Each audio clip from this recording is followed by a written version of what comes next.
मित्रांनो, आषाढी कार्तिकीच्या महिन्यामध्ये विठू नामाचा जयघोष करत अख्खा महाराष्ट्र पंढरपूरला जातो। पंढरपूरचे विठ्ठल रुक्मिणी मंदिर संपूर्ण महाराष्ट्रातील जनतेसाठी जागृत देवस्थान मानले जाते। त्यामुळे या काळात पंढरपुरामध्ये मोठ्या प्रमाणात दळणवळणाची, खाण्याची आणि राहण्याची व्यवस्था करावी लागते। म्हणूनच महाराष्ट्रातील इतर गावांशी आणि शहरांशी पंढरपूरची रेल्वे कनेक्टिव्हिटी वाढवणे, पंढरपूरच्या रेल्वे स्थानकांचा विस्तार करणे आणि आसपासच्या भागाचे औद्योगिकरण करणे महत्त्वाचं ठरतं। हाच विचार लक्षात घेऊन यंदाच्या बजेटमध्ये फलटण पंढरपूर रेल्वे लाईन तयार करण्यासाठी निधीची तरतूद करण्यात आली आहे। मग निधी दिल्यानंतर पंढरपूरच्या रेल्वे स्थानकामध्ये काय बदल करण्यात येणार आहेत, फलटण ते पंढरपूर हा रेल्वे रूट कसा असणार आहे आणि त्यामुळे सामान्य जनतेला कोणकोणते फायदे होणार आहेत याविषयी सविस्तर माहिती जाणून घेऊया आजच्या व्हिडिओमध्ये। व्हिडिओ शेवटपर्यंत बघा आणि चॅनलवर नवीन असाल तर चॅनलला सबस्क्राईब करून बेल आयकॉनवर प्रेस करा। तर साधारण 11 महिन्यांपूर्वी माननीय प्रधानमंत्री नरेंद्र मोदी यांनी ऑनलाईन पद्धतीने पंढरपूर रेल्वे स्थानकाचे भूमिपूजन केले होते। साधारण 1400 कोटी रुपये खर्च करून केंद्र सरकार पंढरपूरच्या रेल्वे स्थानकांचा चेहरा मोहरा लवकरच बदलणार आहे असं सांगितलं जात आहे। केंद्र सरकारने फलटण पंढरपूर रेल्वे लाईन आणि फलटण बारामती रेल्वे लाईनसाठी बजेटमध्ये 1482 कोटी रुपयांच्या निधीची तरतूद केली आहे।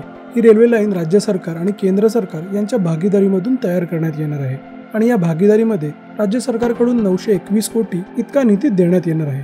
शिवाय रेल्वे लाईन सोबतच इंग्रजांच्या काळापासून रखडलेले पंढरपूर हे एक मोठे जंक्शन म्हणून तयार करण्यात येणार आहे।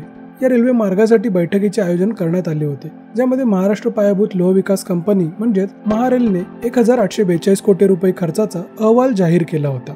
या अहवालानुसार पंतप्रधान मोदी यांनी स्वतः या कामामध्ये लक्ष घालून या प्रकल्पाला गती देण्याचं काम केलं आहे। या बैठकीमध्ये महारेल ऐवजी रेल्वे मंत्रालयाकडे या प्रकल्पाची जबाबदारी सोपवण्यात आली आहे। वर्ष 2018 मध्ये या मार्गाला मंजुरी मिळाली होती। यानंतर या मार्गाची पाहणी देखील करण्यात आली।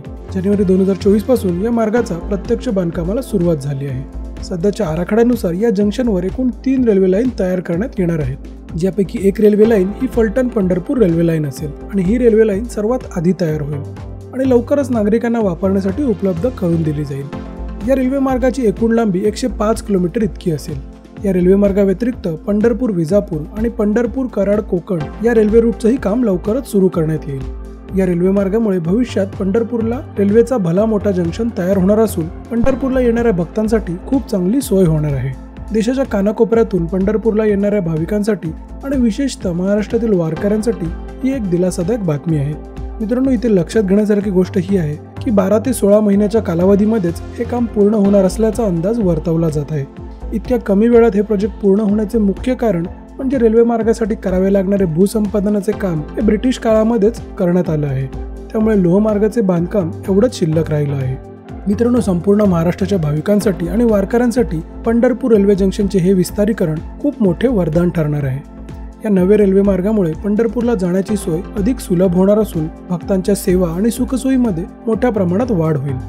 अशा या ऐतिहासिक प्रकल्पामुळे पंढरपूरचे महत्त्व आणि वारकऱ्यांची आस्था आणखीनच दृढ होईल। ही प्रगती लवकरात लवकर प्रत्यक्षात येणार असल्याने पंढरपूरचे भविष्य अधिक उज्ज्वल आणि भक्तिमय दिसून येत आहे।